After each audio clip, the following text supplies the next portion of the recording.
Yo, yo, yo. What's happening in Kenya is heavy, man. People are out in the streets, fed up with the government's new economic policies. IMF and World Bank loans come with strings tied around their wallets. Taxes are going up, but where's the money going? Officials live in large adds insult to injury, you know?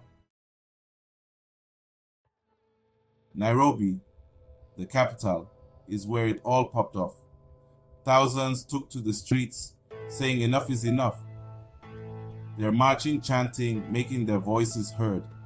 But the police, they rolled up with a not today kind of energy. Tear gas, water cannons, and then bullets started flying. People were injured, some critically. Human rights groups condemned the violence. They're demanding justice. Protester in Nairobi. We can't take it anymore. The taxes, the corruption, the brutality. It has to stop.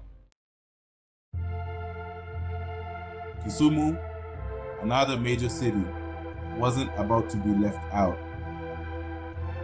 They had their own grievances to air out, protesting the rising cost of living, lack of opportunities, the whole 9 yards. And guess what? The police response was like a broken record. They came in swinging, literally. Batons, tear gas, you name it. People were getting roughed up, thrown in jail. Kisumu resident. It's heartbreaking to see our own people treated like this. We just want to live with dignity, to have a chance at a better life. Now, Mombasa. That's where Kenya's biggest port is. So when the dock workers decided to go on strike, it was a big deal. They were protesting corruption, low wages, unsafe working conditions. The list goes on. And how did the government respond? You guessed it.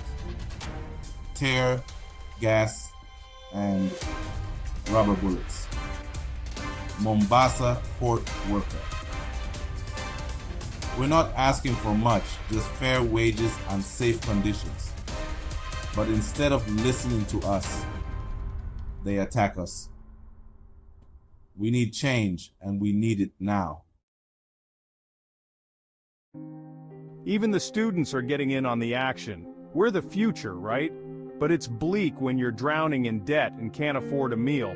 We took to the streets demanding better policies and affordable tuition. We got tear gas and rubber bullets. Universities condemn it, human rights groups protest, but the cycle continues. University protests symbolize the broader struggle against economic policies and excessive force. Nakuru, another city feeling the heat. Residents took to the streets protesting the high cost of living, the lack of jobs, the whole shebang.